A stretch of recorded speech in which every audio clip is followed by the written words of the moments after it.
नक्षत्र, 9 ग्रह और 12 राशियां, इन्हीं के अंतर्गत छुपा होता है हमारे जीवन का कालचक्र।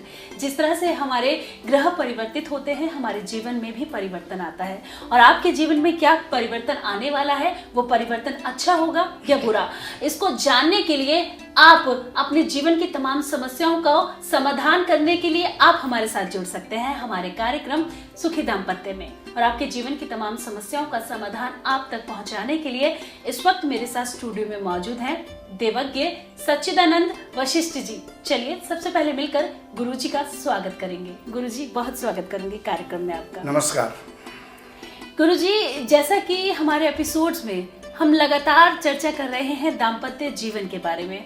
दाम्पत्य जीवन के बारे में आप लगातार बता रहे हैं कि क्या हमारे जीवन में ज़रूरी है और किस तरह से हमें अपनी कुंडली का मिलान करना चाहिए, इसके बारे में मैं चाहूंगी कि इसी क्रम में आप आगे प्रकाश डालें। देखिए, हमने बहुत कुछ इसके अंदर जानकारियां ली, ग्रह मैत्री की ली, ग्रह मिलान का लिया, गुण मिलान का लिया और कुंडली मिलान के अंदर ग्रह योगों को हमने लिया और उसमें एक एक करके स्वास्थ्य, शिक्षा, भाग्य, हमने सब कुछ इसके अंदर हम लेते चले जा रहे हैं। लेकिन कुछ विषय ऐसे होते हैं जिनके ऊपर अगर हम ध्यान ना दें तो जीवन हमारा अधूरा रह जाता है। जैसे कि अगर एक वृक्ष लगाया जाता है तो वो वृक्ष काय के लिए लगाया जाता है? वैसे तो वो 4 चीज़ें देता है। वो ईंधन की प्राप्ति होती है, हवा की प्राप्ति होती है, छाया की प्राप्ति होती है और इसके साथ साथ ऑक्सीजन और फल की प्राप्ति होती है। अगर फल जो है नहीं आया तो वो वृक्ष जो है बेकार होता है।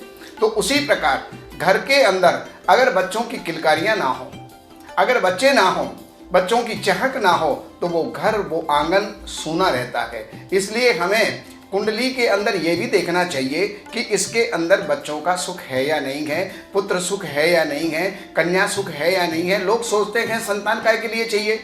नाम के लिए चाहिए कि आगे हमारा नाम चलता रहे। अरे भाई, नाम तो जो है कन्या से भी चलता है। और मैं एक बहुत बड़ी जो है उदाहरण मैं आपको देता हूँ। मीराबाई के कौन सी संतान थी जिनका नाम आज भी चल रहा है? गोस्वामी तुलसीदास जी के कौन सी संतान थी, उनका नाम आज भी चलता है।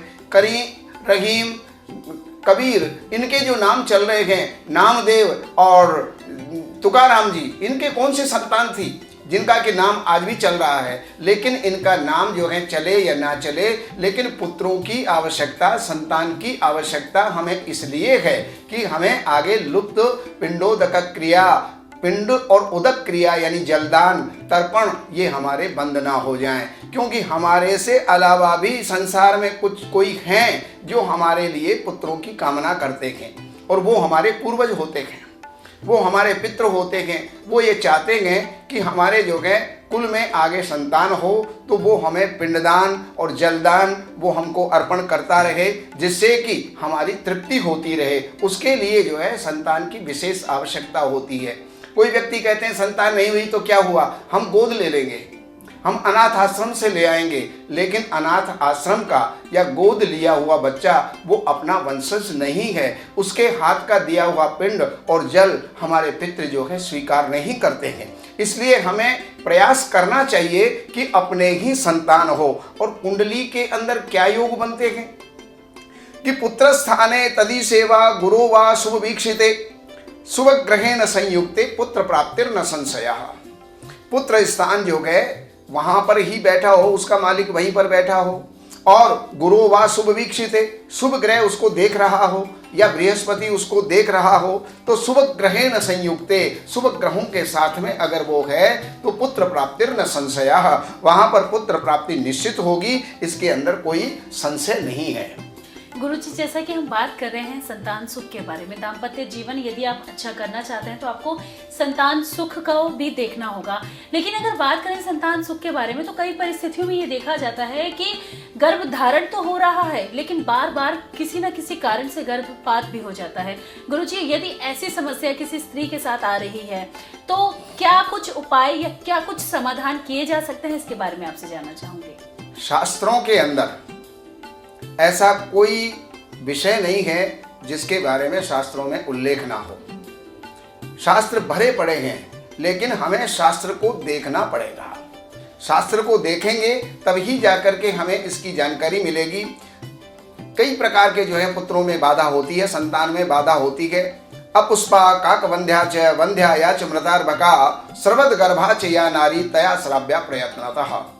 5 प्रकार के इसके अंदर अवरोध होते हैं, क्योंकि संतान स्त्री से प्राप्त होती है। स्त्री खेत है, पुरुष किसान है, और खेत अगर वो उपजाऊ नहीं है तो भी संतान नहीं होगी, और बीज जो है वो उपजाऊ नहीं है तो भी संतान नहीं होगी। तो उसके लिए कुंडली के अंदर हमें ये देखना होगा कि अपुष्पा अर्थात वो सयानी नहीं हुई, अपुष्पा का मतलब है रजोदर्शन नहीं हुआ, और काकवंध्या एक संतान हुई और आगे जाकर के संतान नहीं हुई।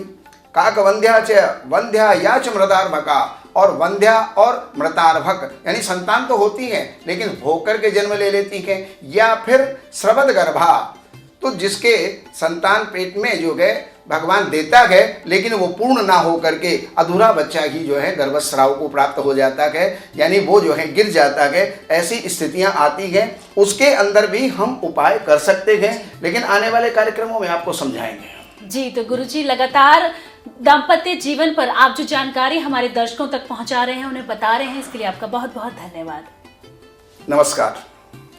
जी, तो बिल्कुल दर्शकों, यदि आप व्यक्तिगत रूप से गुरुजी से मिलकर अपनी तमाम समस्याओं का समाधान पाना चाहते हैं तो आप गुरुजी से बात कर सकते हैं, अपॉइंटमेंट लेकर उनसे मुलाकात भी कर सकते हैं और अपनी समस्याओं का समाधान भी पा सकते हैं।